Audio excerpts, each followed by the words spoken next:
Hi, Lee Phillips. I want to talk about amending a trust for just a minute. There are lots of reasons you would amend a trust. You want to change your beneficiaries, the guys who get the property, ultimately. You want to change the trustees. There are a dozen reasons that you might want to amend your trust. And one of the neat things about trusts is they are usually amendable. They are revocable. In your trust, we could have an irrevocable trust. Can't amend that one. But the trust you're going to have for your estate planning to avoid probate, that's called the living revocable trust. There will be language in the trust. It'll be in paragraph 10 that says mom and dad can amend, revoke, whatever we want to do to this trust. That needs to be in your trust, that language.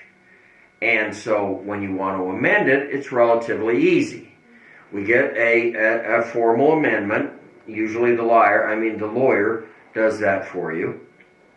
And what he's going to do, or she is going to do, is they're going to have an opening paragraph that said that you made this trust on such and such a date. Then you're going to cite the section in the trust that says that you can amend it. Section 10 says we can amend the trust. Here's the language.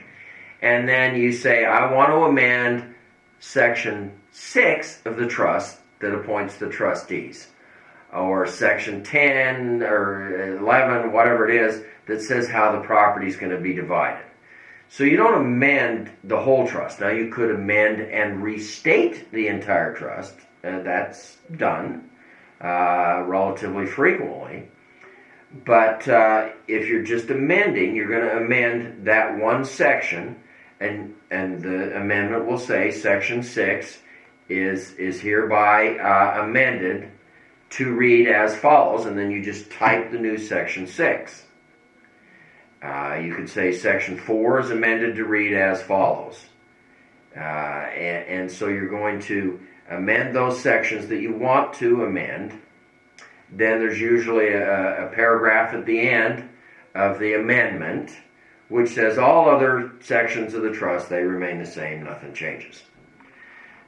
What it does is it makes it so that you don't have to start a new trust. You don't want to do that because you've transferred property into the trust, and we don't want to have to change ownership of the property again, pay the filing fees and all that stuff. So we're just going to change the terms under which the property already in the trust is governed, or how the successor trustee comes in, or whatever we want. We can amend it. Even if we restate the entire trust, we restate it and the property remains in the trust. It's just governed by these different terms. Now, an amendment needs to be executed, signed, in the same manner that the original trust was. In California, you have to have 2 witnesses.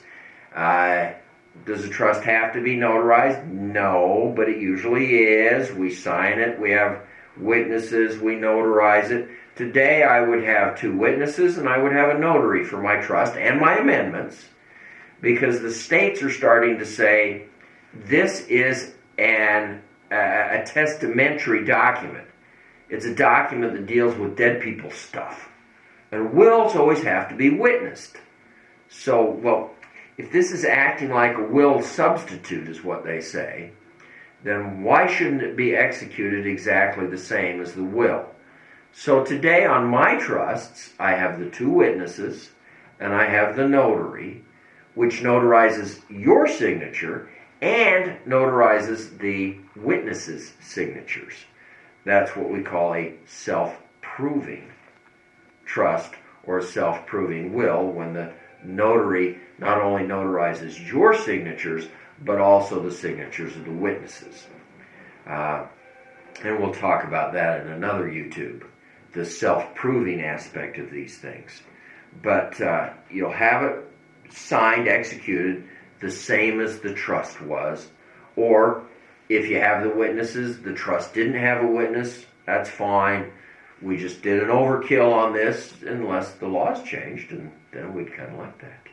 So this is Lee Phillips talking about how to amend the trust.